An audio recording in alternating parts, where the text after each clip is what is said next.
Coucou, belle bonjour tout le monde. 10h10, désolé pour le petit retard. Alors, on va maintenant vous attendre et je vais contacter Victoria. Hey, hey.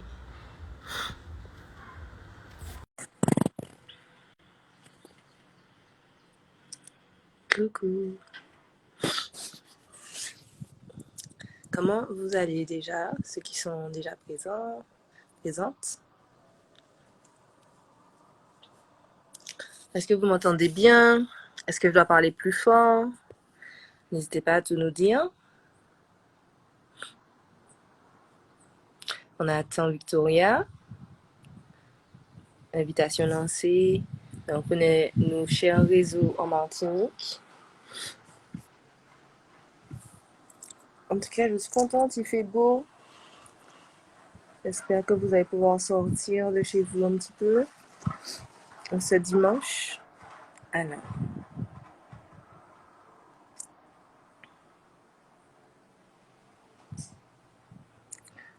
Alors, le réseau, s'il te plaît. On va y arriver. Ah, super. Hello, Coucou, super, génial. ça va? Oui, comment vas-tu, toi? Super bien. C'est vrai? Je te vois bien, je te vois bien. Alors, je te propose qu'on attende encore un petit peu, puisque là, tu viens de te connecter. Donc, les personnes de ton côté vont voir que tu es en direct. Et Ouais. en attendant, ben, parlons de la pluie et du beau temps. Non, je déconne. Aujourd'hui, il fait un peu gris Alors, moi, de mon côté, je suis arrivée à Pilote. Toi, tu es où déjà? à Cajou, au Lamentin. Ah oui. Oui, non, non, ça ne va pas être le même temps. Non. Chez toi, il fait beau? Ouais, Bon, je bah, suis c'est bon contente. alors. Il y a un fort risque de plage tout à l'heure. Ça va alors. Oui, oui, ça va, ça va. On est bien ici. D'ailleurs, justement, j'attends. Coucou tout le monde. Bonjour à tous. Bonjour. On vous laisse quelques minutes pour nous rejoindre. Coucou. Alors, du coup, Et j'ai des oui. personnes qui m'ont demandé s'il y aurait un replay. Oui, bien sûr, bien sûr. Moi, je fais partie, franchement, sincèrement, je fais partie de la team replay. Je regarde rarement des lives au moment où les gens les font. Euh, Donc, j'offre toujours le replay. C'est juste peut-être pas sur mon profil, il faut aller sur IGTV. Euh, Ouais, L'onglet IGTV, c'est pas forcément voilà, mis en avant comme ça. ok. Alors, coucou, tout le monde est là, ou presque. Mais on va commencer quand même. Déjà que nous-mêmes, on est en retard. Ça, oui, désolé. Et du coup, je te présente légèrement, mais après, je vais te laisser la parole. Donc, j'ai avec moi Victoria Bonheur. Alors, porte-bonheur, c'est le pseudo, c'est ça? Oui, c'est ça. C'est parce qu'en fait, Génial. mon nom de famille, c'est Bonheur. Ok, j'ai retrouvé. Bon. Et tu es accompagnatrice, mais j'aimerais bien que tu te présentes toi-même. Oui, alors bonjour à tous, hein. Moi, je suis Victoria Bonheur, je suis accompagnatrice en évolution personnelle. Alors, pourquoi ce titre et pas juste coach ou formatrice, etc. C'est parce qu'en fait, j'ai un cursus qui est assez multiple et je suis formatrice en informatique, je suis formatrice en management, leadership et intelligence émotionnelle.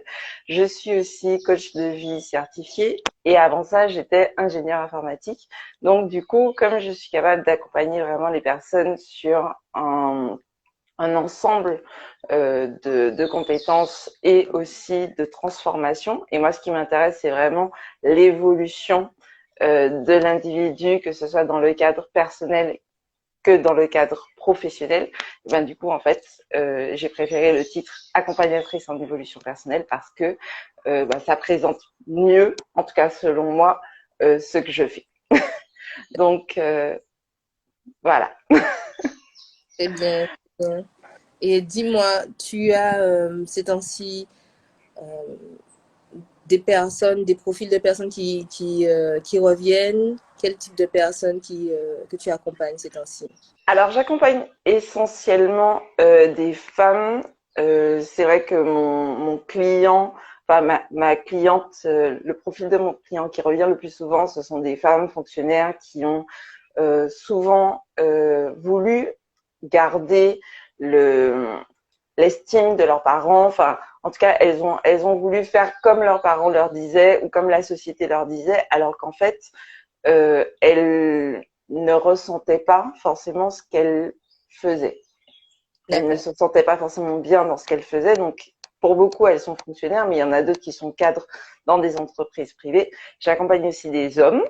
Ils sont plus rares, mais ils existent. Donc, merci à eux de me faire confiance là-dessus. Mais c'est vrai que c'est vraiment le côté, pendant longtemps, j'ai fait quelque chose en fonction de ce que les autres me disaient. Et là, maintenant, j'ai plus envie de me lever le matin. J'ai plus envie, j'ai la boule au ventre quand je dois aller travailler. J'ai la boule au ventre quand je dois faire tout ce que j'ai à faire.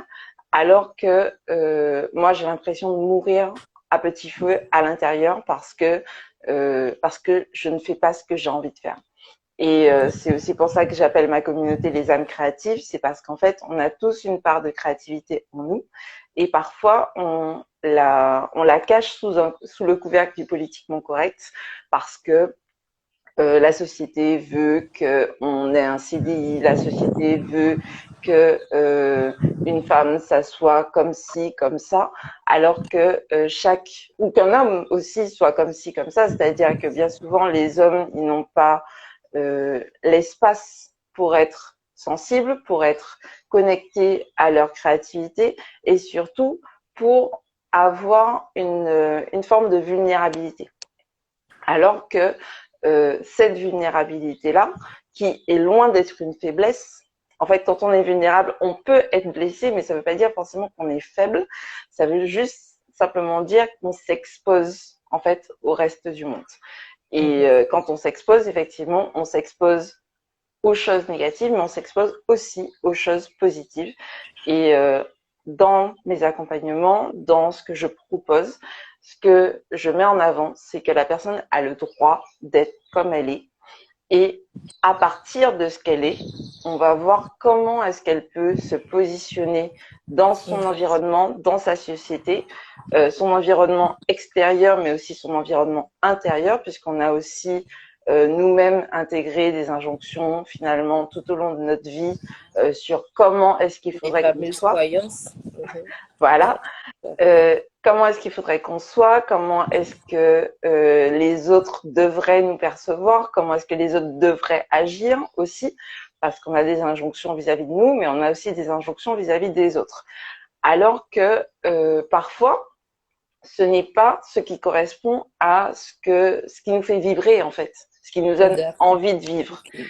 Et plus on étouffe cette envie de vivre, ben plus après c'est difficile de se lever le matin et avec le sourire et d'être en mode ok, j'ai de l'énergie pour faire ce que j'ai à faire parce qu'on a toujours des corvées, on aura toujours des choses à faire, on aura toujours des obligations, mais on n'a pas forcément l'énergie pour les mettre en œuvre. Et moi, ce qui m'intéresse, c'est vraiment de régénérer cette énergie pour faire ce qu'on a à faire et faire ce qu'on a envie de faire, surtout pour avoir envie d'être en vie. Ok, très bien. Merci beaucoup pour cette présentation. Du coup, je pense que tout le monde a compris qu'on était là pour l'authenticité. Je pense que ça fait partie de tes valeurs, C'est ça.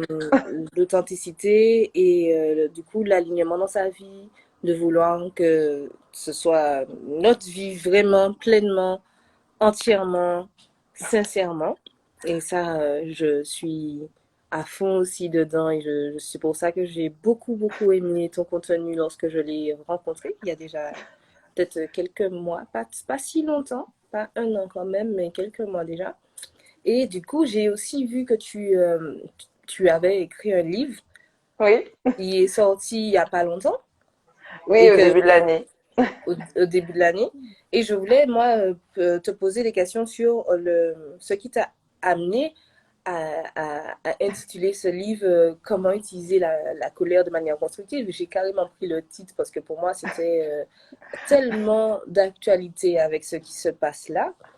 Moi, en tout cas, l'émotion que je sais pas, qui est mise en avant peut-être dans les médias, mais en même temps que je ressens et que je crois percevoir chez la plupart des Martiniquaises et peut-être Guadeloupéennes aussi, c'est la colère.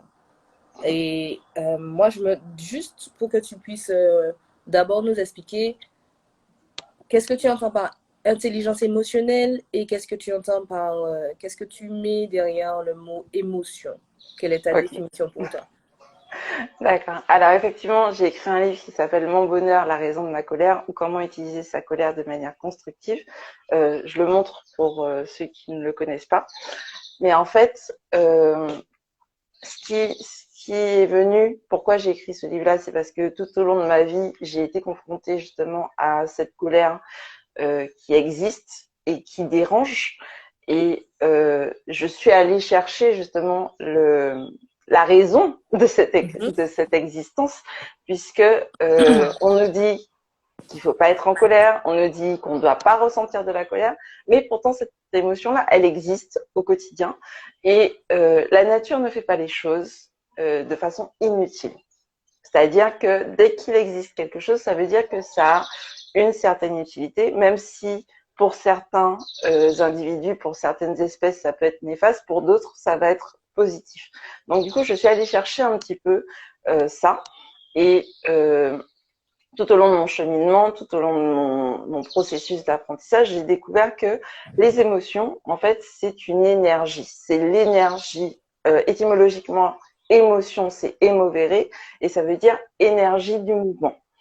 Et en fait, donc, notre corps ressent des émotions, et c'est ce qui fait, entre guillemets, le lien entre notre esprit et notre corps physique.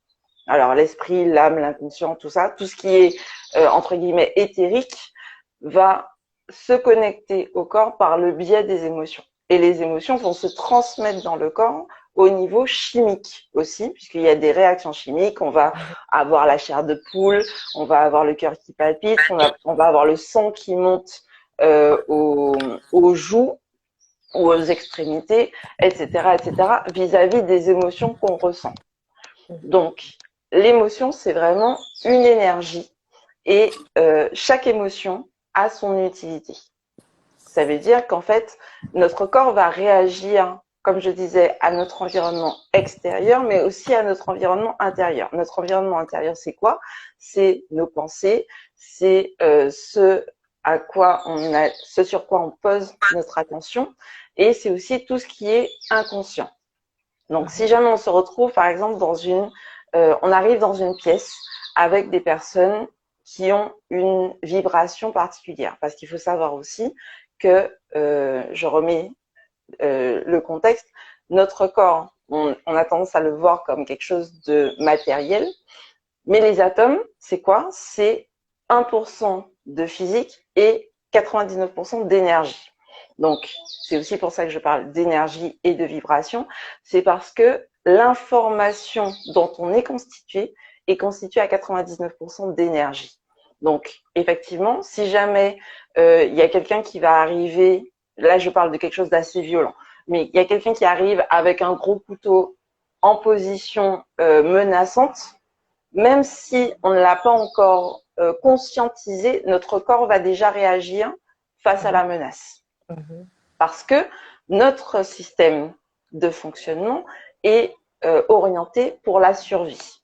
Donc effectivement, pourquoi les infos, ça cartonne quand on parle que de choses négatives dans les infos ou beaucoup de choses négatives, c'est parce que notre cerveau est conditionné pour capter tout ce qui va être négatif, tout ce qui va mettre en danger notre survie pour pouvoir y réagir. Et donc du coup, on va avoir des émotions comme la peur, comme la tristesse, comme la colère. Bon, la tristesse, c'est pour marquer la fin d'une période. Ça, c'est quand on prend conscience que on va changer de période. Il y a une période qui prend fin et qu'il y en a une autre qui va commencer. On va être triste. Quand on a une menace qui risquent justement, qui risquent d'interférer sur notre survie ou sur notre confort. On va avoir peur. La peur, effectivement, ça a une fonction pour nous faire analyser la situation et nous rendre compte des options qu'on a pour survivre. Donc, on va se figer et on va observer. Il y a plusieurs options pour la survie. Soit on est immobile si jamais on a un prédateur qui voit les mouvements. Soit on se cache, soit on fuit, soit on affronte. Et si jamais la seule option, ou en tout cas la meilleure option qu'on considère comme étant la meilleure option qu'on considère pour survivre, ça va être d'affronter le danger, eh bien, on va changer d'émotion et là, c'est la colère qui va prendre le dessus. Parce que la colère, c'est une énergie de combat, c'est une énergie d'action. Quand on est en colère, on paraît plus grande. Il y a beaucoup d'hommes qui disent que ah oui, ma femme n'a jamais été aussi belle que quand elle est en colère. Mais c'est parce qu'en fait, quand on est en colère, on est majestueux.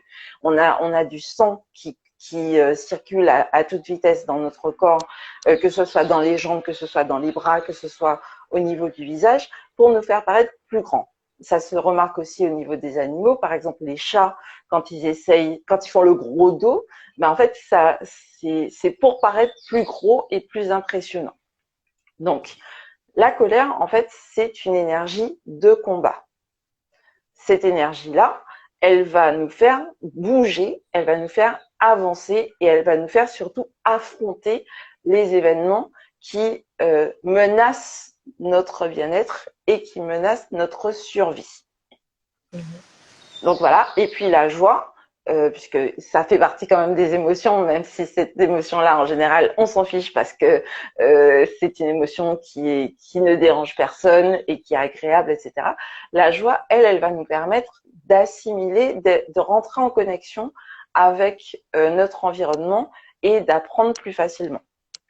On apprend plus facilement dans la joie que sous le coup de la peur, parce que quand on est sous le coup de la peur, il y a une partie de notre cerveau qui est préoccupée sur comment bien agir pour survivre. Alors que quand on est dans la joie, on accueille simplement ce qui vient et on apprend du coup plus facilement. D'accord, ok.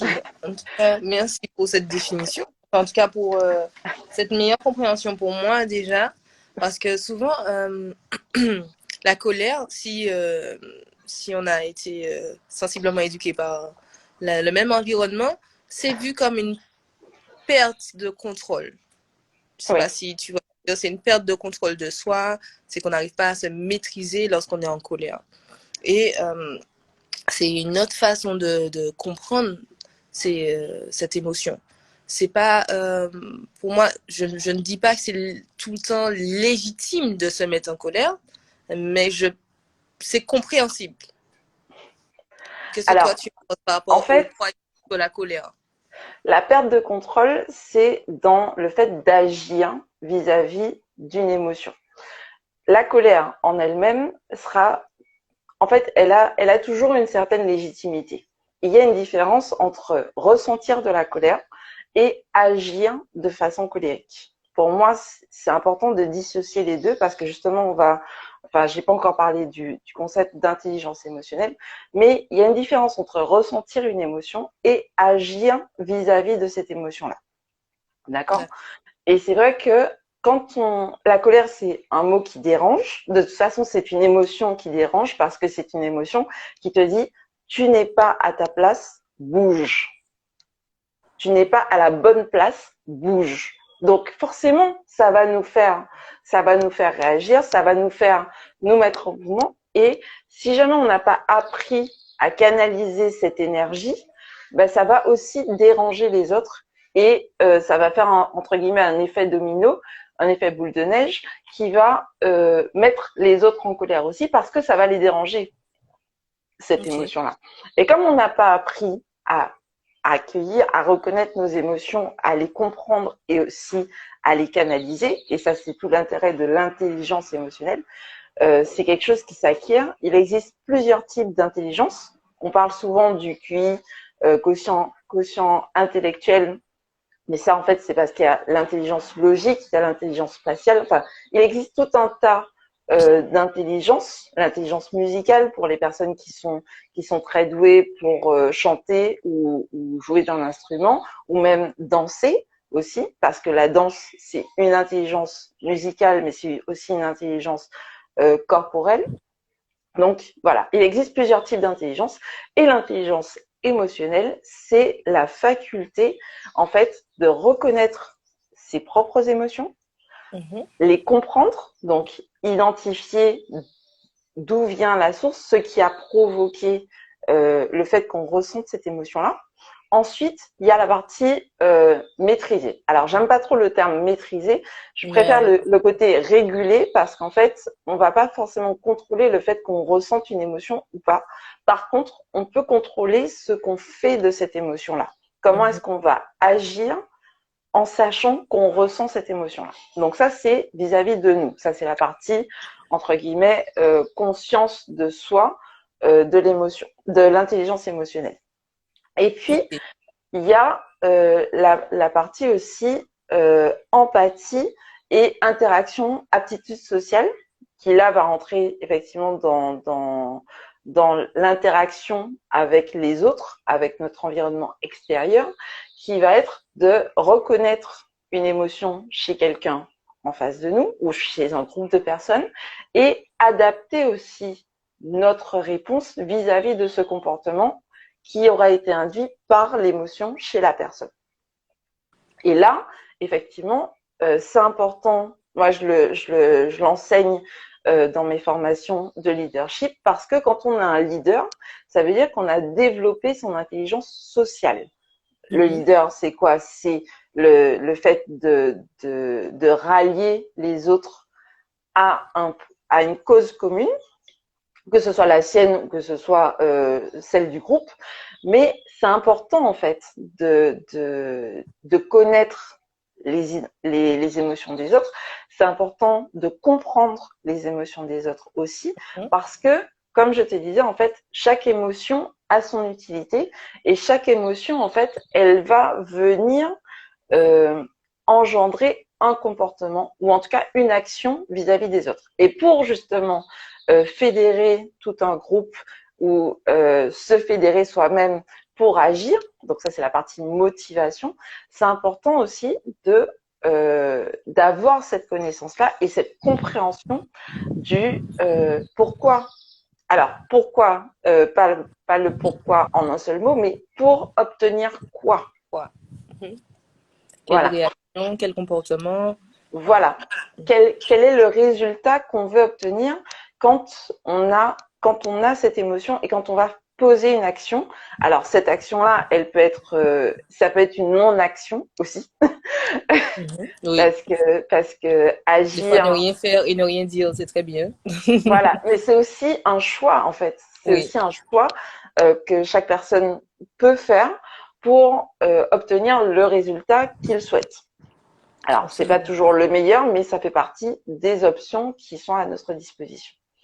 Et donc, voilà. Et donc, du coup, l'intelligence émotionnelle, c'est vraiment être capable de reconnaître ses propres émotions, les comprendre l'origine, ce qui a déclenché l'émotion, et ensuite pouvoir définir quelle est l'action qu'on va poser, soit pour aller dans le sens de l'émotion, soit pour reconnaître aussi que, ok, j'ai cette émotion-là, mais dans ce contexte-là, je vais agir différemment.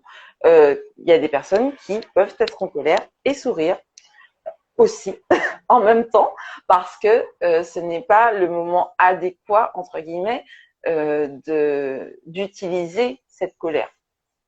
Alors, ce n'est pas le moment adéquat d'agir de façon colérique. Juste pour les origines de la colère. Pour moi, de ce que j'ai compris, c'est l'origine de la colère est dans notre environnement intérieur, il peut être dans notre environnement extérieur. Je suis pour l'instant partagée entre est-ce que ce sont nos pensées au sujet de ce qui se passe ou est-ce que vraiment ce qui se passe est obligé de nous mettre en colère? Alors, il y a deux choses. Parce qu'en fait, quand on parle de l'origine de la colère, il faut savoir que chaque individu a des fondamentaux, donc les valeurs, Les valeurs, c'est quoi? C'est tout ce qui donne du sens à notre vie. Tout à l'heure, tu as parlé du fait que l'une de mes valeurs, c'était l'authenticité. Effectivement, il y a l'authenticité, il y a la bienveillance, il y a l'entraide surtout, parce que pour moi, c'est très important d'accompagner les personnes qui sont autour de moi à être mieux dans leur vie. Déjà, petite, j'étais déjà comme ça, mais plus j'ai grandi, plus j'ai développé cette valeur-là et plus je l'ai nourrie.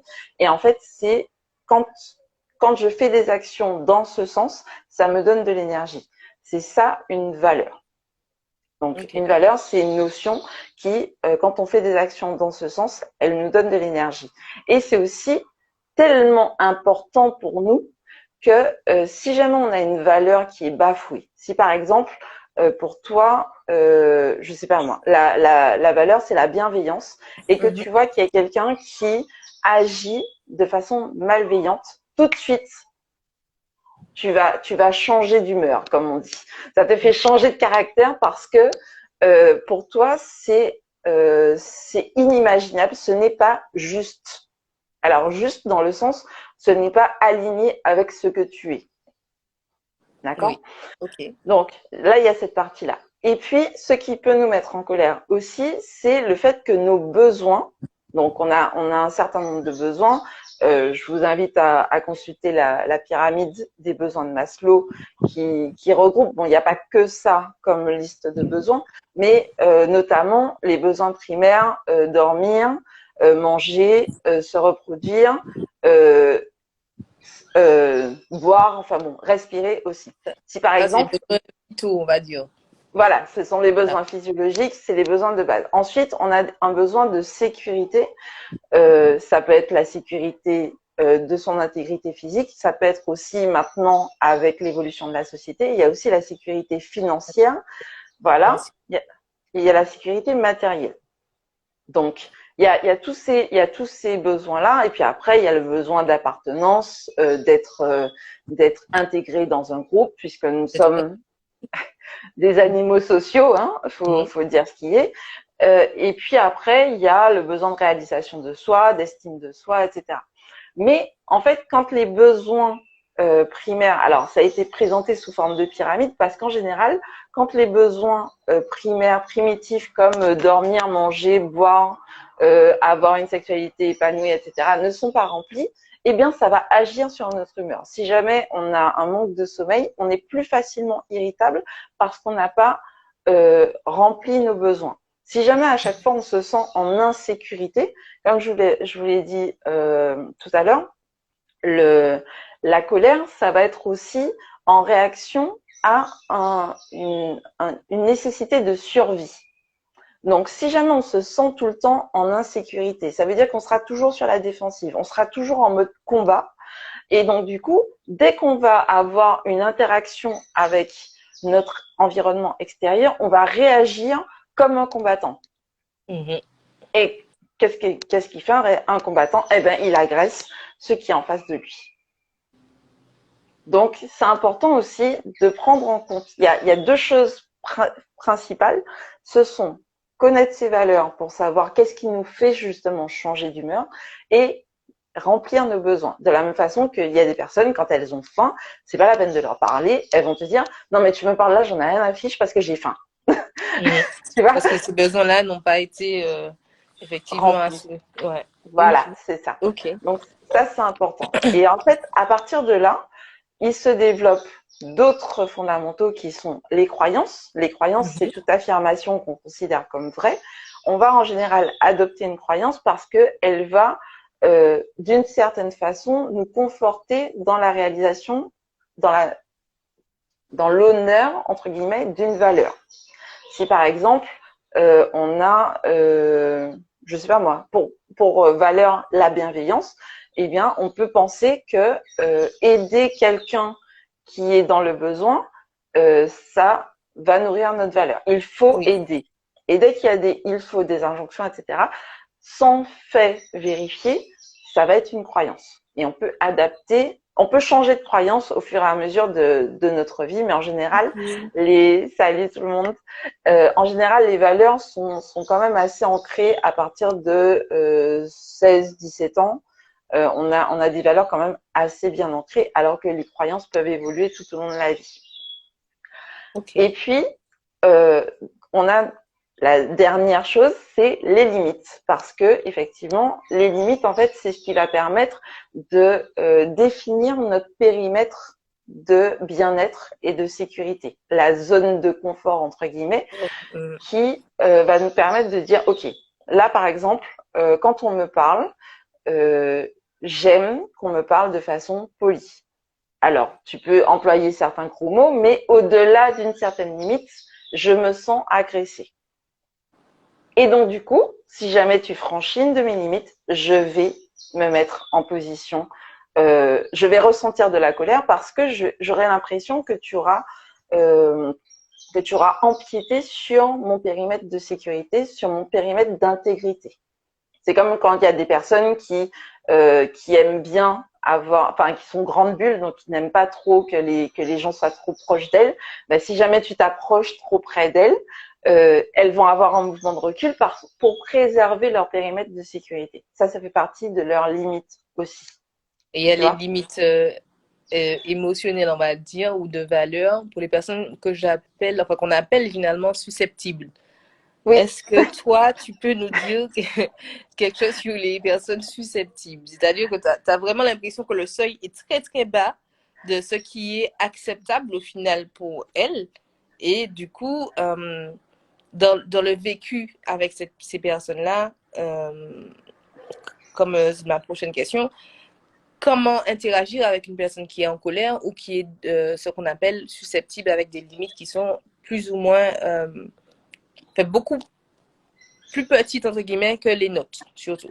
Oui, alors l'ennui bien souvent avec les limites, et c'est pour ça bien souvent qu'on a l'impression que les personnes sont susceptibles, c'est parce que il y a beaucoup de gens qui ne connaissent pas leurs limites.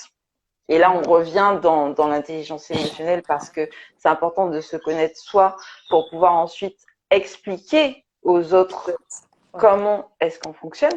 Parce que si, par exemple, comme je te dis, tu n'as pas très bien dormi ou que tu ne dors pas bien, que c'est quelque chose de récurrent. Donc, du coup, tu es sans cesse fatigué. Donc, tu seras aussi sur le qui-vive. Tu vas boire du café, tu vas prendre des boissons énergisantes, tu vas essayer de Manger prendre des sucré. compléments. Voilà, tu vas manger sucré, mais ton, ton corps n'est pas reposé. Donc, du coup, pour toi, ton besoin de repos n'est pas satisfait. Ça veut dire quoi? Ça veut dire que tu te sens en danger. Et donc, bah, quelqu'un va venir te parler, etc. Ton seuil de patience sera vraiment très bas et tu auras tendance à réagir de façon agressive parce que tu te sentiras, toi, agressé par ce que parce que les autres apportent dans ton espace. Et donc, du coup, ce qui est important dans l'intelligence émotionnelle, c'est de reconnaître, ok, ça c'est un sujet sensible pour cette personne-là. Ou aujourd'hui, cette personne-là n'est pas disposée à discuter de ce sujet-là, etc., etc. Parce qu'en fait, les personnes susceptibles, bien souvent, c'est parce que elles ont des besoins qui n'ont pas été remplis, enfin, en général, elles ne sont même pas conscientes qu'elles ont des besoins qui n'ont pas été remplis. Mais en plus de ça, comme elles n'ont pas annoncé leurs limites et qu'elles ne les connaissent, enfin, elles ne les Ne sont prennent pas pas conscientes, forcément. peut-être. Voilà. Elles ne les prennent pas forcément en compte. Donc, du Ouais. coup, elles ne les annoncent pas et elles ont sans cesse l'impression d'être envahies, en fait. Oui. Alors, ça peut être un envahissement intérieur aussi par leurs propres pensées, mais ça peut être aussi un envahissement extérieur. Et donc, du coup, elles vont réagir, elles vont surréagir, en fait. Elles vont réagir de façon inadaptée à la situation. D'accord. Et du coup, excuse-moi, oui, tu Vas-y, voulais dire je quelque t'en chose? prie. Ah, c'est par rapport à la surréaction. Du coup, Ouais, est-ce que c'est un jugement de valeur? Puisque au final, quand tu es du côté de la personne qui réagit, tu n'as pas l'impression forcément de surréagir. C'est aussi dans la rencontre à l'autre et ce que c'est la ça. personne nous renvoie que tu te rends compte que Je crois que le bon d'un moment n'était peut-être pas nécessaire. Peut-être. Non, mais je veux te dire, c'est des fois après l'avoir dit, que tu te dis, peut-être que c'était pas nécessaire, mais au moins, c'est sûr que tu as eu la réaction que tu voulais, c'est-à-dire l'éloignement. Parce C'est que ça. c'est ça à comprendre. Quel est le résultat qu'on veut? Si c'est un éloignement, je pense qu'il y a une façon de le dire, une façon de le faire, et c'est comme ça qu'on arrive à comment justement trouver d'autres façons de réagir qui pourraient être toujours en adéquation avec le but qu'on veut, Ouais. provoquer l'éloignement ou bien ne serait-ce qu'une petite prise de distance, ne serait-ce que en termes de temps, est-ce que tu peux m'accorder 15 minutes Voilà. ou bien en termes de distance, est-ce qu'on peut s'éloigner, je sais pas, quelles sont toi les façons que tu as eu peut-être de coacher des personnes qui étaient tout le temps en colère et de leur faire remarquer ben, qu'il y a d'autres façons de faire. Alors, tout d'abord, en fait, effectivement, dans ce cadre-là, c'est important de comprendre l'origine de la colère. Parce qu'il y a des personnes qui sont tellement... il y a une sacrée qui dit peut-être que le bon d'un moment n'était pas nécessaire.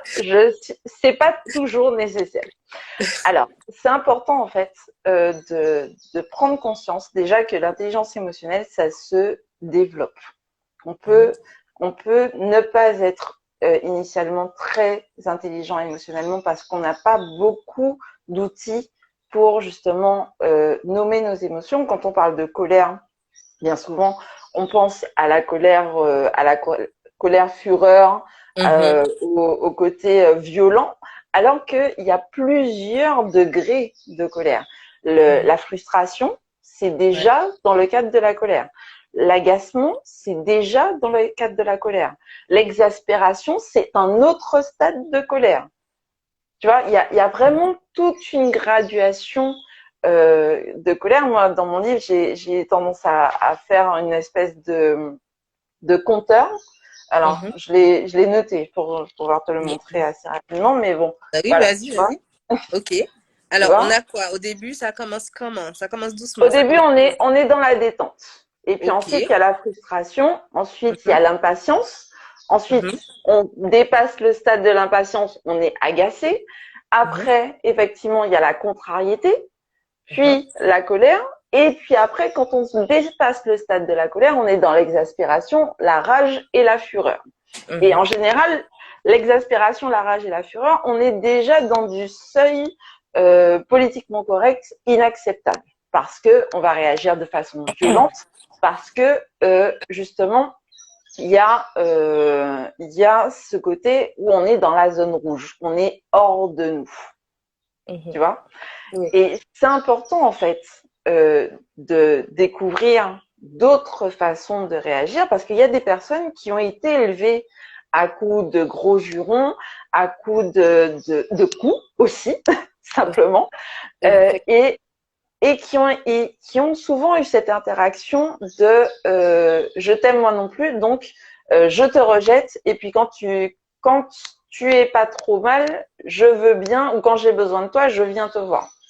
Donc, il faut savoir aussi que chaque personne a développé un mode de fonctionnement qui lui a permis de survivre jusqu'à maintenant. Et ce qui est important, moi, ce que je fais, j'ai pas entendu. Je dis bravo à nous. Oui, mais en fait, oui, c'est ça. En fait, ce qui est important, c'est d'abord de se remercier d'avoir survécu jusque-là. Et ensuite, parce que le mental, il aime pas trop les changements. Donc, si jamais tu commences par lui dire ah non, c'est pas comme ça qu'on fonctionne, il va te dire attends, c'est pas comme ça que tu fonctionnes, mais moi, j'ai toujours bien fonctionné comme ça. Regarde là, ça fait 34 ans que je suis sur la Terre. J'ai survécu pendant 30 j'ai survécu pendant 34 ans. Donc, tu viens me dire que ça fonctionne pas, que ceci, que cela. Si, ça a fonctionné. Alors, les faits sont là. On Mais va en tout le fait, réaliser. OK. mais c'est ça. Et donc, du coup, c'est important de commencer par se dire, OK, jusqu'ici, j'ai fonctionné comme ça. Euh, ça m'a convenu jusqu'ici, mais maintenant, ça ne convient plus. Dans cette situation-là, c'était pas forcément adapté. OK. Donc, on va faire un petit step, on va faire un petit stop et on va chercher des nouvelles options pour agrandir son jeu de cartes, puisque au début, si jamais on a que l'As et le Roi, alors qu'il nous faut un 7 et un 8, du coup, il va falloir trouver de nouvelles cartes. Donc, on va justement développer cette intelligence émotionnelle en déjà améliorant son vocabulaire, parce que comment tu te sens? Je me sens bien, je me sens pas bien. Ok, dans le bien, il y a quoi? Dans le pas bien, il y a quoi? Et il y a toute une nuance il y a tout un panel de couleurs, il y a tout un panel d'adjectifs aussi. La langue française est quand même assez riche pour ça, pour justement pouvoir identifier les différentes graduations de l'émotion. Ça, c'est la première chose. Alors, Ensuite, j'essaie de me mettre oui, dans la peau de quelqu'un qui se dit, mais pourquoi je vais aller chercher tout ça de vocabulaire alors que je peux juste peut-être me contenter de 2 mots? Parce que sincèrement, moi, je suis déjà tombée sur quand même des personnes qui te disent en fait qu'elles n'aiment pas parler. C'est-à-dire, mm-hmm. pas parler, mais que, en fait, c'est, je n'aime pas parler et tout de suite je t'insulte. Tu vois ce que je veux dire?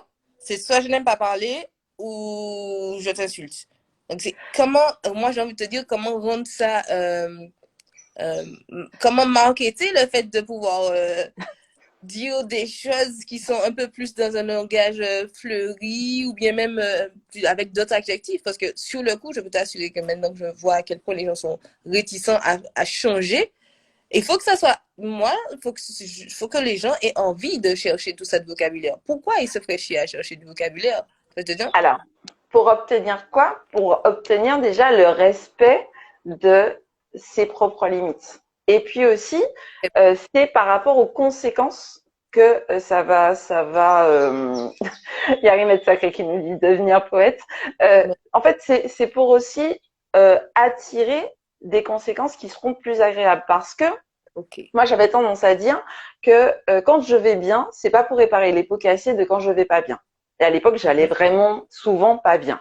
Donc du coup, j'ai adopté un comportement qui me permettait, un, de ne pas aller bien, et deux, de ne pas tout casser, parce que quand on casse toute la vaisselle dans une maison, et une fois qu'on a passé l'énervement, il faut nettoyer. Et Ouais.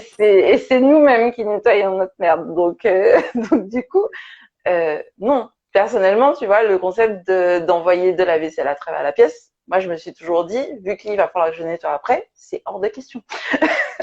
C'est pour soi-même, en fait, qu'on fait ça. Parce que si jamais on veut avoir un environnement qui soit respectueux de ce qu'on est, respectueux de nos limites, etc., il est important aussi d'agir pour que cet environnement-là ait toutes les cartes en main aussi pour nous respecter. Et donc, du coup, c'est important d'annoncer ses limites, de dire attention, là, tu vas trop loin. Ou à partir de là, ça commence, même le trop loin, c'est déjà la limite rouge, tu vois. C'est un peu comme, j'aime bien le principe des jauges et de la voiture, des tableaux de bord de voiture, parce que ton réservoir d'essence, quand il est plein, ton aiguille, elle est en haut. Et puis, au fur et à mesure, ça descend. Et avant qu'il soit complètement vide, tu as une alarme qui te dit attention, maintenant, tu es sur la réserve. Eh bien, ce qui est important, c'est que nous aussi, on puisse détecter quand est-ce qu'on est à moitié, quand est-ce qu'on est au Oui. quart et quand est-ce qu'on commence à rentrer sur la réserve. Et ainsi, on va pouvoir mettre en place justement des stratégies. Moi, ce que j'aime bien, c'est justement préparer ce moment-là. Tu vois, pas attendre d'être dans la zone rouge, d'être hors de soi pour pouvoir dire maintenant je vais faire, parce que notre cerveau, il est fait de sorte que, en fait, l'amygdale, c'est le centre de gestion des émotions, mais en fait, l'amygdale, elle va réagir de façon instinctive. Donc, ça veut dire qu'en une fraction de seconde, tu as déjà une réaction. Ça peut être une réaction de rejet, ça peut être une réaction de, je sais plus comment on dit ça, mais bon, tu te fiches. De paralysie, Globalement, totalise. voilà, tu vois, c'est vraiment, tu fais un freeze et puis tu attends. Il y a plusieurs options. Mais il y a la possibilité, ça c'est le côté instinctif, mais on a la possibilité de développer justement des automatismes qui vont, dans un premier temps, être des choix conscients, contraignants, de se dire, alors attention, là, je vais pas bien, je vais changer mon comportement initial. Et au début, le bon d'un moment, on va sortir du premier coup. Et puis après, tu vas te dire, attends, non, c'est pas ce que je voulais dire, je suis désolée, etc., etc. Et puis la prochaine fois, je vais réagir différemment. Et petit à petit, on va mettre en place une stratégie qui sera plus écologique. Alors, ce que j'appelle écologique, c'est bon pour soi et bon pour les autres. Et donc, du coup, au fur et à mesure, en fait, on va développer un nouveau comportement qui va se mettre en place et plus on le maîtrise, plus on est capable justement d'agir de façon automatique avec ce nouveau comportement. De la même façon que quand on fait du self-défense, au début, on apprend les mouvements tout doucement, on les répète jusqu'à ce qu'ils soient ancrés dans notre corps. Et puis, en situation de danger, eh ben, on va réagir automatiquement. Oui, exactement. Ben, pour le comportement social, c'est la même chose. Donc là, je reprends. D'abord, apprendre à reconnaître ses propres émotions. Voilà. Développer un vocabulaire. Du coup, bon, moi, je dis les choses directement. Taper sur Google émotions, regarder le panel d'émotions. Vous l'avez mis.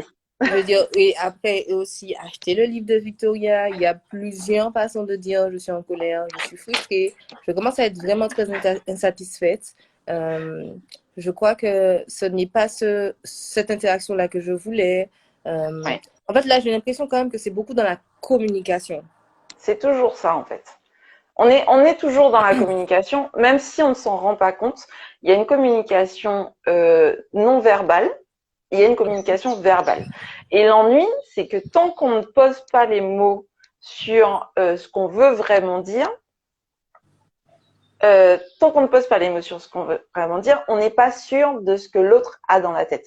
On ne contrôle pas ce que les autres pensent, on ne contrôle pas la façon dont les autres réagissent. Par contre, on sait autant que possible comment on fonctionne. Si jamais on a pris le temps de s'observer et de voir l'évolution entre les causes et les conséquences. Et donc, du coup, on est capable de donner des clés aux autres, s'ils sont prêts aussi à les accueillir. Mais en tout cas, quand on a donné ces clés, on a fait sa part de la relation. À mon niveau, j'estime que dans une relation avec deux individus, chaque personne a sa responsabilité dans la relation et c'est au niveau de la rencontre que justement il y a le lien. Mais si jamais on tient deux fils, moi c'est une de mes ostéopathes qui m'avait appris ça, je ne peux pas tenir les deux bouts d'une relation avec quelqu'un. Donc du coup je ne suis responsable que de mon bout à moi. Et donc je peux continuer à le tenir, je peux le lâcher, je peux le nourrir ou je peux le couper aussi. Donc quand tu donnes les clés aux autres pour dire, là par exemple, j'ai besoin d'un espace de silence ou j'ai besoin d'un espace de discussion. J'ai besoin d'un espace de discussion sans jugement. Ça, c'est de la communication non violente, justement. C'est toute une technique, justement, de communication où on va parler de soi. On va parler de soi et on va pas accuser l'autre parce qu'il y a aussi beaucoup le tu as fait comme ci, tu as fait comme ça et ça m'a fait. Non, en fait. Tu peux pas parler de ce que l'autre pense de façon juste si jamais tu n'as pas d'abord posé la question comment est-ce que tu te sens, qu'est-ce que tu as pensé, etc. Sinon, on est dans l'interprétation, on est dans les a priori, et bien souvent, quand on est dans l'interprétation et les a priori, on est dans le faux. Parce que la personne, même si elle a dit bon d'un moment, c'est pas forcément ça, c'est pas forcément le message que tu as reçu qu'elle a envoyé. Dans la communication, il y a tout un schéma qu'est-ce là-dessus. que, dans le cas où la personne ne nous respecte pas, ou entre guillemets, quand tu demandes, je peux avoir une conversation sans jugement et que cette personne n'est pas prête à ça, euh, déjà, quelle réaction avoir? Que faire dans le cas où tu es en face de quelqu'un qui ne voudra pas ou qui ne veut pas répondre à ton besoin, même si tu l'as clairement expliqué, même si tu l'as clairement communiqué? Ben, dans ces cas-là, il faut aussi, enfin, c'est important en fait d'être capable d'accueillir. Quand on fait une demande, on a deux options. On a un oui ou on a un non. Et dans le cas où on a un non, eh bien aussi, on peut aussi dire, ok, tu n'es pas prêt à avoir cette conversation-là. Eh bien, on n'aura pas cette conversation-là aujourd'hui.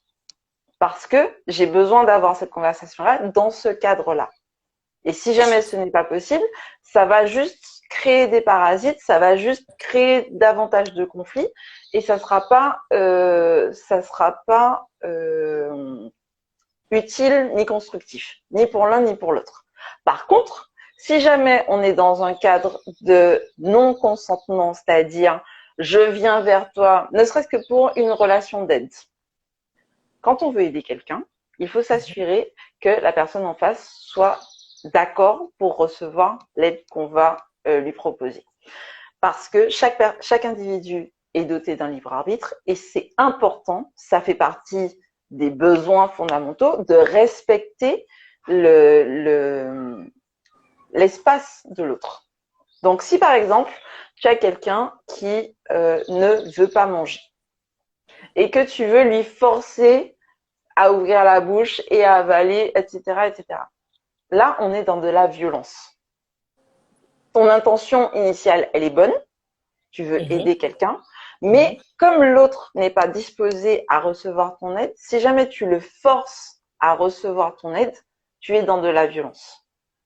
Donc, du coup, c'est important aussi d'accepter le non, parce que chaque individu est responsable de sa vie, et si jamais tu le forces, lui, il aura toute légitimité à te dire, là, c'est de la violence, pour moi. Okay. Et du coup, comment toi, tu conseillerais d'agir avec quelqu'un qui est en colère? Par exemple, toi, tu es la personne qui est calme et Oui. tu as quelqu'un qui est en colère en face de toi.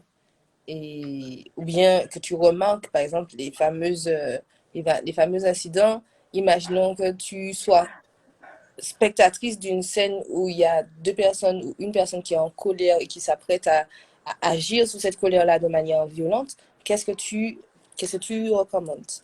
Alors, première chose, on évite les calme-toi. Ça ne sert à rien. Ça ne Ne fait jamais dire qu'énerver encore calme-toi. plus. Non, on évite ça. On D'accord, évite ça. ok. Par contre, on peut dire stop. Stop, Mhm. tu t'arrêtes 2 secondes et explique-moi ce qui ne va pas. Instaurer le dialogue. Ou l'éloignement. Stop, viens avec moi. On va faire un mouvement pour justement sortir, parce que comme la colère, c'est un mouvement pour bouger, on va instaurer un mouvement. Un D'accord. mouvement qui ne sera pas en agression, mais ça sera un mouvement, ok, on s'éloigne. Parce que là, tout de suite, si jamais ta survie n'est pas physiquement, n'est pas en danger, là, Mhm. tu peux t'éloigner. Tu peux Ok. décider effectivement de sortir. Viens, on sort, on va faire un tour. Tu es en colère, c'est ok. Reconnaître l'émotion de la personne qui est en face. Parce que c'est important, cette émotion-là, elle a besoin d'exister. Elle n'a pas forcément besoin d'être entretenue. Et le calme-toi, ça va typiquement enflammer la poudre, mettre de l'huile sur le feu, etc., etc. Je sais pas pour toi, mais personnellement, si jamais je suis en colère et que tu me dis calme-toi, ça m'énerve encore plus. Donc, on va éviter les calme-toi. Non, parce On que c'est va une faire, injonction. C'est une ouais, injonction. Ouais. Et c'est souvent un ordre dans un moment où tu veux toi-même retrouver la souveraineté de ton corps, en fait, ouais. et de ton être. C'est en contradiction. C'est-à-dire que C'est, recevoir un voilà. ordre quand on veut soi-même mettre de l'ordre dans sa vie, c'est pas le moment en fait. Non, mais c'est surtout que c'est une injonction qui vient directement nier Ce la qu'on façon ressent. dont tu te sens. Mhm. Donc, le calme-toi, c'est, selon moi, en tout cas, à proscrire. Par contre, on va faire, ok, j'ai vu que tu es en colère. Donc, on va reconnaître l'émotion chez l'autre, au cas où il ne l'a pas encore reconnue. Et ensuite, on va lui dire, attention, là, tu vois, là, tu es en train de parler plus fort. Tu es en train de, tu commences à monter dans les tours, etc., etc. J'aimerais, et là, enfin, ou en tout cas, j'entends que tu parles plus fort. J'ai l'impression que tu es en colère. Tu vois, on parle de soi sans forcément dire tu fais ça. La Et bonne communication a rappelé toujours, enfin, en tout cas généralement, parler de soi. Donc voilà, d'utiliser je. voilà, Les tu dans une conversation ou qui est peut-être un petit peu houleuse, qui va être conflictuelle, c'est de l'huile sur le feu. Donc on voilà. reste dans son jeu. Ça, c'est un truc que j'aimais beaucoup lire avec Jacques Salomé. On reste dans son jeu et on parle de ce qu'on ressent par rapport à ce que la personne fait, mais pas C'est ça. ce qu'elle fait, ni dans la Voilà. description, l'interprétation de ce qu'elle fait. Ensuite, ce qui est important, c'est de demander à la personne qu'est-ce qu'elle veut. Parce qu'en fait, elle est dans une action pour obtenir quelque chose. Donc du coup, qu'est-ce que tu veux? Ah oui, non, non, non, si jamais il y a des tu n'as pas fait ça, non, non, non, ok. Qu'est-ce que tu veux? Parce qu'en fait, notre cerveau, en tant qu'adulte, les enfants, on peut faire la bascule émotionnelle, c'est-à-dire changer d'émotion avec une surprise ou un nouvel événement. En fait, rediriger son attention. Et pour les adultes qui peuvent ressentir plusieurs émotions à la fois, quand on pose une question, notre cerveau va tout de suite chercher la réponse. Oui. Donc du coup, notre attention ne sera plus focalisée sur tout ce qui nous dérange, mais elle va commencer à se rediriger vers ce qu'on souhaite obtenir. Oui. Et comme on a posé une question, donc du coup, on va générer une réflexion qui va sans doute, la plupart du temps, amener une réponse. Ok. Et donc, du coup, on aura plus d'informations et on aura plus d'outils aussi pour interagir avec cette personne-là. Parce que si jamais cette personne-là s'est mise en colère, c'est parce qu'il y a une de ses valeurs ou un de ses besoins qui n'a pas été rempli. Et du coup, il y a une de ses limites qui a été franchie et qui a provoqué cette colère. Oui. Donc, du Donc, coup, à revenir savoir, ouais, qu'est-ce que, à la personne. voilà, qu'est-ce qui t'a mis en colère? Chercher l'origine. C'est quand même avoir une certaine, moi je dirais, ne pas s'énerver aussi. C'est-à-dire, c'est avoir un certain calme, cultiver son propre calme. Et je pense être conscient que ce n'est pas contre soi. Donc déjà, de ne pas prendre personnellement la colère de la personne.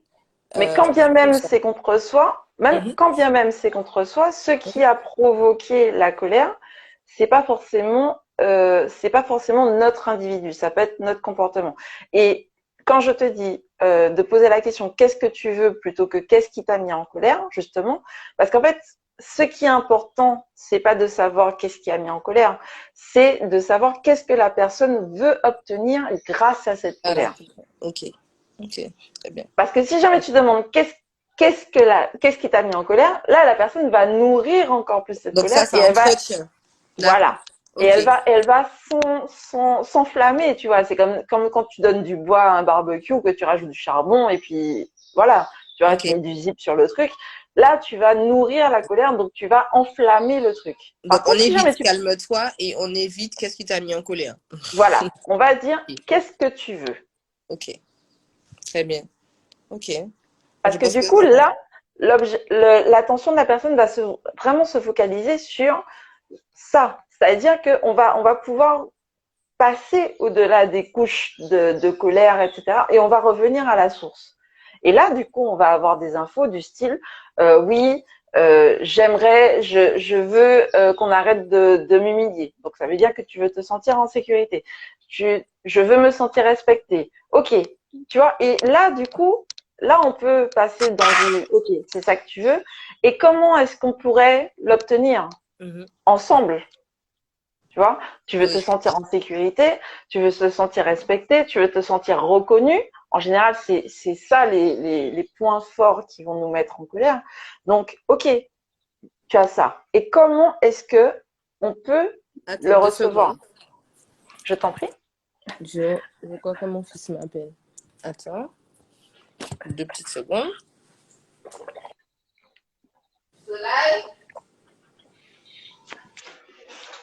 Donc voilà, n'hésitez pas à poser vos questions hein, si, si vous en avez. Si vous avez des remarques aussi, on va y répondre.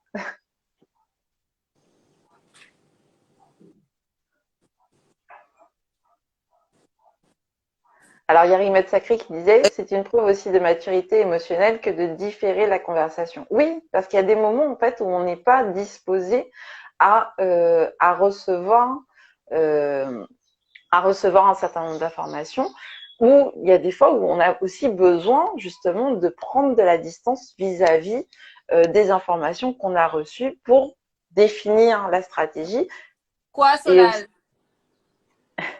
définir la stratégie Oui. pour justement aller mieux en fait, pour savoir si ça nous convient ou pas aussi. Attends 2 secondes. Mais je t'ai rien dit, chérie. Je crois que tu m'appelais. Qu'est-ce qu'il y a de deux? Et non, c'est pas évident. Doudou, retourne jouer avec les enfants, s'il te plaît. Je reviens te chercher tout à l'heure. Ne sais pas des bonbons. Bref.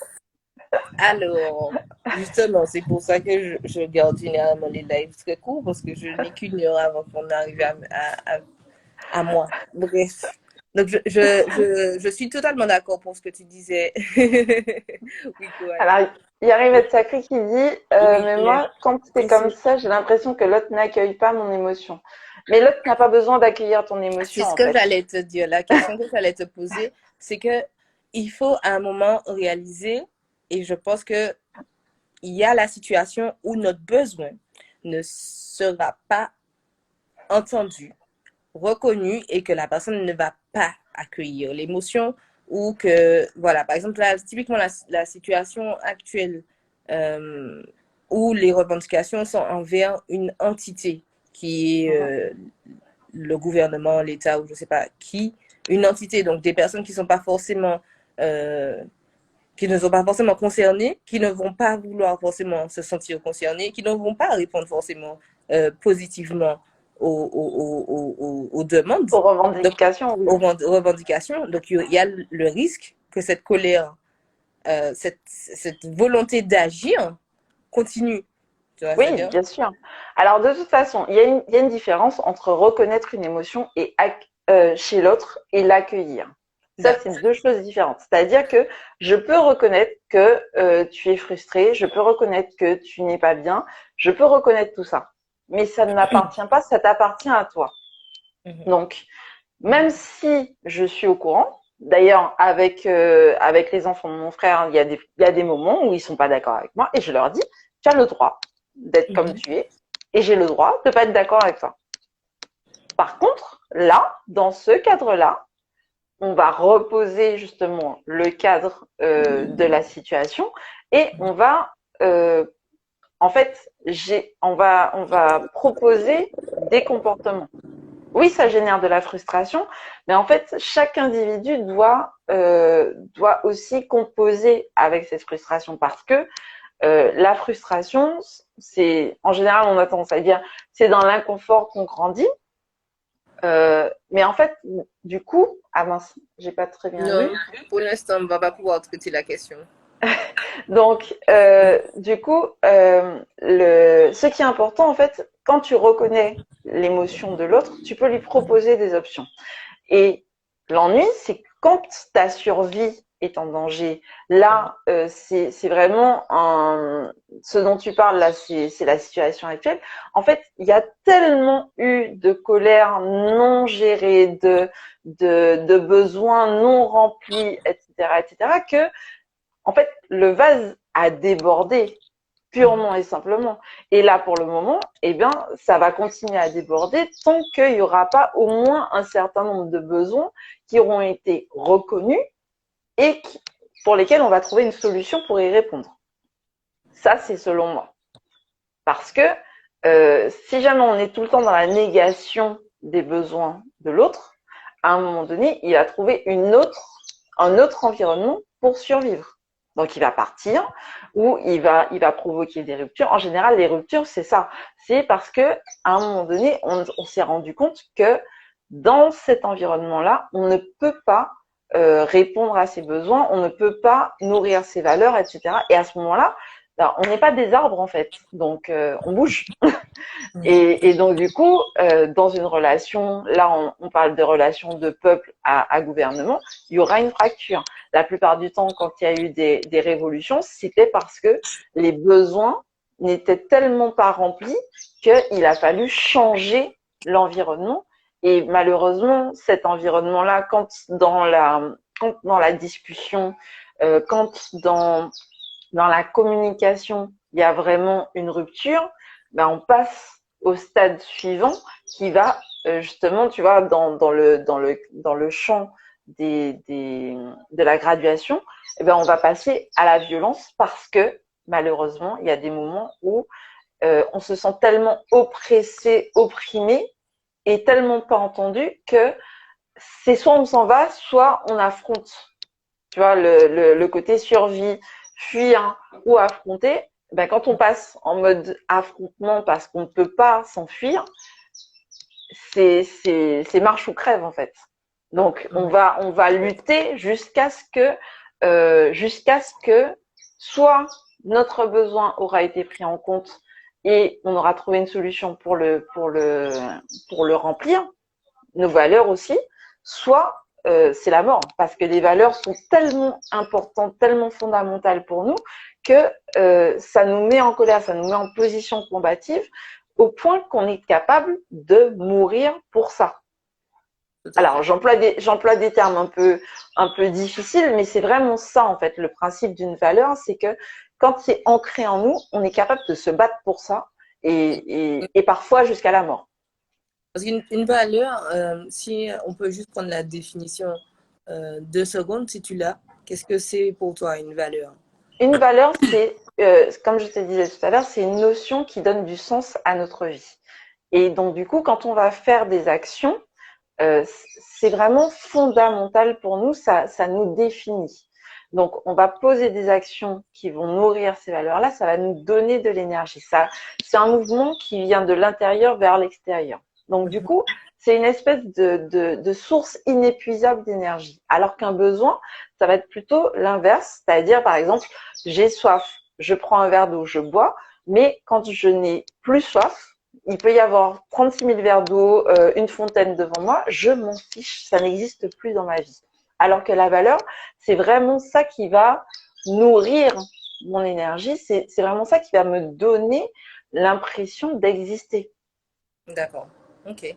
Ça donne du sens à ma vie, en fait. Et qu'est-ce que je veux te dire? Il y a une question. Quand la personne en face est en colère et parle en termes de reproche, rejette la responsabilité de sa colère vers nous, quelle stratégie avoir? C'est dialogue.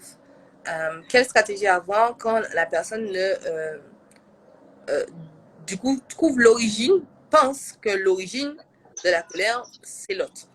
Si je C'est important. En général, quand on a des reproches, nous aussi, en face, on se sent agressé. C'est important de remettre des limites. Donc, du coup, reposer la question. La question, qu'est-ce que tu veux? C'est magique. Qu'est-ce que tu veux? Donc, déjà, là, tu es en train de me parler de tout ce que, selon toi, je ne fais pas. OK. Qu'est-ce que tu voudrais? Quelles sont tes demandes? Là, on passe dans le cadre vraiment de la communication non violente. Quelles sont tes demandes? Et qu'est-ce que tu proposes? Donc, une fois qu'on a entendu les demandes, parce que des fois, c'est des demandes qui selon nous, ne sont pas réalistes. Mais en fait, on va faire un pas vers l'autre. D'accord. Ok, oui. On va faire un pas vers l'autre pour pouvoir lui dire, OK, c'est ça que tu veux, et qu'est-ce que tu proposes qu'on mette en place pour y arriver? Donc, du coup, on va aussi inviter l'autre à redevenir acteur de ce changement. Tout à fait. Parce qu'il souhaite un changement. Apparemment, il subit la situation qui ne lui convient pas parce que tout vient de nous. Ok, d'accord. Qu'est-ce que tu veux? Déjà, on va revenir sur toi. Qu'est-ce que tu veux? Parce que là, tu es en train de parler de moi. Mais moi, ce qui m'intéresse, c'est toi. Parce que là, on est en train de traiter ton souci, ce qui t'a mis en colère, toi. Donc, du coup, qu'est-ce que tu veux? Et ensuite, comment est-ce qu'on va faire pour... comment, selon toi, est-ce que on va faire pour y arriver? Et qu'est-ce que tu proposes pour ça? Ok, Exactement. j'ai Ça, c'est... entendu tes demandes. Ouais, vas-y. Non, je dis c'est génial. Non, non, continue, c'est génial. Donc, j'ai entendu tes demandes. Moi, par rapport à tes demandes, il y a ça qui me semble réaliste. Il y a ça qui me semble... Bonjour. Salut, salut. Il y a ça qui me semble qui est au-delà de mon champ d'action. Parce que si jamais, par exemple, je sais pas moi, tu me demandes de faire quelque chose qui selon moi, n'est pas en accord avec mes valeurs, je vais pas te dire oui juste pour te dire oui. Donc, du coup, on va confronter aussi nos points de vue et on va essayer de trouver une rencontre, un consensus pour avancer, pour continuer d'avancer. Ou parfois, le consensus aussi, c'est non, en fait, on va pas pouvoir continuer, donc on s'arrête. Ouais. Tout à fait. Tout à fait, tout à fait. Donc, Et moi, ça n'empêche pas l'amour, ça n'empêche pas l'affection, ça n'empêche pas ce genre de choses-là. C'est juste que c'est important en fait de remettre la responsabilité. On parlait de responsabilité. C'est important de remettre la responsabilité. Toi, qu'est-ce que tu veux? Tu as provoqué la conversation. On est dans une situation qui est en train de changer parce que il y a une émotion qui pousse au changement. Ok. Qu'est-ce que tu veux? Comment est-ce que Comment est-ce que selon toi, comment est-ce que selon toi on pourrait y arriver? Qu'est-ce que tu proposes en fait pour l'obtenir? Et en fonction de tes propositions, moi je peux te faire une contre-proposition. attends, attends. Donc voilà. Ok. Alors, juste, on va prendre la dernière question parce que ça va être possible. Et je ne veux pas et veut continuer à rejeter la responsabilité sur nous. Mais comme je pense que tu l'as dit déjà, on n'est pas des arbres. Donc, si on ne trouve pas de terrain d'entente, après avoir bien sûr posé la question, qu'est-ce que tu veux, avant d'essayer de Qu'est-ce que demander tu proposes aussi? Voilà. et de voir si on pouvait répondre à la proposition, si après tout ça, effectivement, que la solution est, si je ne suis pas capable de t'aider à répondre à ton besoin, je pense que c'est ça. Je Oui. ne vais pas pouvoir non plus être le bouc émissaire et continuer peut-être à moi-même te faire, entre guillemets, du mal, ce qui est en question. Mais en fait, à ce moment-là, on n'est pas obligé d'arriver forcément au stade de la rupture à la fin d'une première conversation. Mais en Non, fait, tu peux dire, ok, là pour le moment, on arrive à un point. J'ai entendu tes demandes, tu as entendu mes propositions. Je te propose qu'on arrête la conversation là maintenant et que chacun on cherche de nouvelles solutions de notre côté et qu'on en reparle plus tard. là-bas. Donc, du coup, c'est vraiment une ouverture sur la recherche, sur le fait de glaner de nouvelles informations parce que on n'a pas la science infuse. Hein. Chaque personne est différente et puis au fur et à mesure, en fait, il faut aussi prendre le temps d'intégrer les nouvelles informations de la conversation, de pouvoir dire, ok, tu as entendu ce que j'ai dit. Oui, moi j'ai entendu ce que tu as dit et j'ai vérifié que c'est bien ce que tu m'as dit que j'ai entendu parce qu'il y a ça aussi dans la communication, et on va se dire, ok, j'ai entendu ce que tu m'as dit, tu as entendu ce que tu m'as dit, je te propose qu'on fasse un stop là maintenant, qu'on y réfléchisse pendant quelques temps, et quand tu te sentiras prête ou prêt d'ailleurs, en fonction de la personne qui est en face de toi, à en reparler, tu me dis, et moi je te dis si à ce moment-là je suis prête ou pas à en parler. Donc du coup, on s'arrête pas en mode ah t'es qu'une connasse ou t'es qu'un connard et puis ciao bye bye. Sont très radicaux. Voilà, non. Euh, Là, on peut être en mode ah je j'ai veux pas proposer entendu. une station après. Voilà. Oui. Voilà, tu vois, tu laisses une ouverture en mode, bon, bah là, pour le moment, on est d'accord sur le fait qu'on n'est pas d'accord.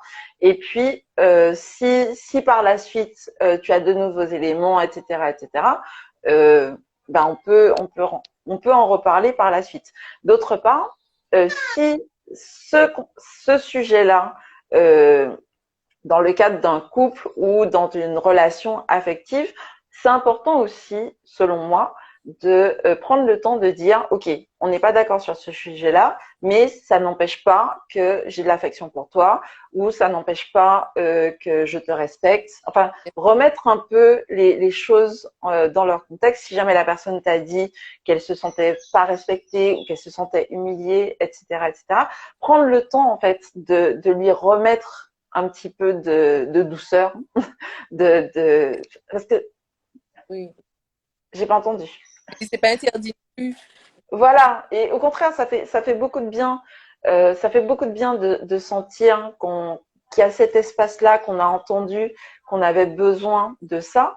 Et si jamais on a besoin de reconnaissance, oui, ce que tu fais, notamment au niveau du travail, j'apprécie aussi ça que tu fais, etc. Et pas juste dans du reproche. Si jamais la personne te dit, ouais, mais tu me fais que des reproches, bah, pense à lui faire des compliments, à chercher ce que tu apprécies chez elle, à chercher aussi ce qu'elle fait de bien pour justement être dans le mode, ok, j'ai entendu que tu avais besoin de reconnaissance, j'ai entendu que tu avais besoin que ça soit pas que du négatif, parce qu'on a tendance souvent à se dire, bon, ça va de soi, donc du coup, je dis pas.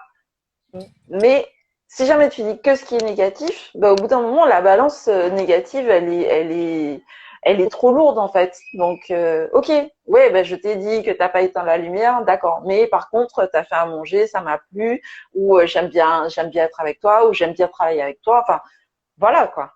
Alors moi, je pense que ça rejoint un peu le côté perfectionniste qu'on peut avoir, le côté perfectionniste qui nous pousse à chercher ce qui ne va pas améliorer et à demander des améliorations sur ce qu'on a remarqué qui était un peu, enfin, qui pouvait être amélioré, sans passer par la case reconnaissance de ce qui est déjà bien fait, ce qui est maintenant de la forme de l'acquis.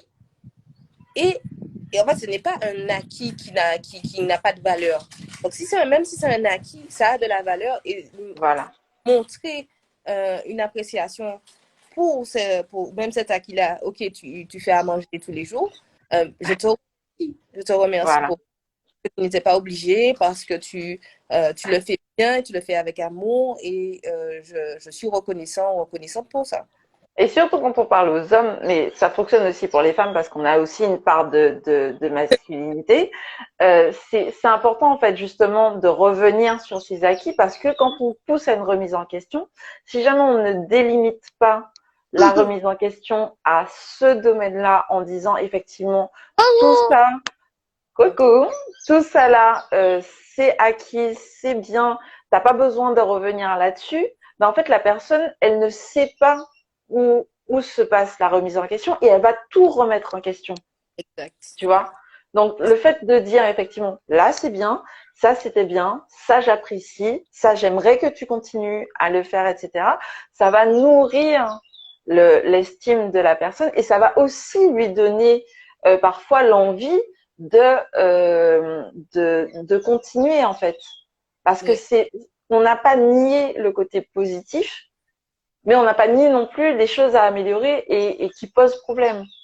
Parce que chaque individu a des qualités, mais quand quand on appuie uniquement sur les défauts, etc., ben la personne, elle va retenir ce qui a été le plus souvent dit. D'ailleurs, notre attention se porte sur les choses qui reviennent le plus souvent ou sur les choses qui sont empreintes d'une émotion.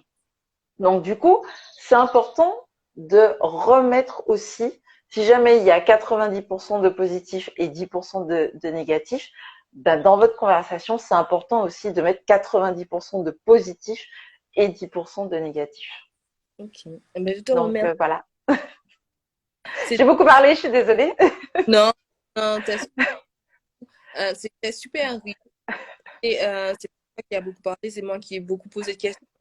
J'ai super les conseils, les recommandations que tu as données, la façon dont tu nous as permis de comprendre la colère et de savoir, en fait, généralement, la communication autour de la colère et avec quelqu'un est le meilleur moyen. Je pense, ou pas le seul, mais le meilleur moyen. Et je pense qu'il y a peut-être un petit mot à dire sur le mouvement et le rapport à la colère. C'est-à-dire que Ouais, vraiment, si on est soi-même seul avec sa colère par rapport au fait que, par exemple, comme je voulais parler des personnes qui ont subi les casses, les violences ces derniers jours par rapport à tout ce qui se passe en Martinique et du coup qui se sentent du coup agressés sans avoir, enfin, entre guillemets, rien fait. Donc vraiment ouais. le côté, je n'ai aucune discussion avec personne parce que je ne sais même pas qui a fait ça. Que faire de cette colère-là? Et moi, je proposais peut-être le mouvement, de se mettre en mouvement physiquement, de libérer cette colère à travers le mouvement. Mais si tu peux nous proposer quelque chose d'autre aussi. Bah, moi, en fait, j'aime bien l'écriture aussi parce que, en fait, l'écriture, ça permet de poser ses idées et de les regarder en face, en fait, et de pouvoir se positionner vis-à-vis de ça. Et de la même façon, en fait, que à quelqu'un qui est en face, on va poser la question qu'est-ce que tu veux? Mais là, écrire la question qu'est-ce que je veux? Qu'est-ce que je veux? Qu'est-ce que je veux ressentir? Qu'est-ce que je veux être, etc. Et écrire tout ce qui vient sans filtre, en fait. Parce que cette énergie-là, elle va aussi nous aider d'une certaine façon à concrétiser nos projets, nos envies, nos désirs. Donc, moi, La j'aime bien dire reconstruction. canaliser, voilà, c'est ça. Parce que cet événement, aussi dramatique qu'il soit, malheureusement, il y a toujours du positif et du négatif. Pourquoi? On mange pas le charbon. Pourquoi? Ça mange pas de tout. Pourquoi? Parce que c'est du charbon. Ça va pas te conclure. Excuse-moi. Il y Oui. a pas de souci. Donc, du coup, en fait, dans chaque événement,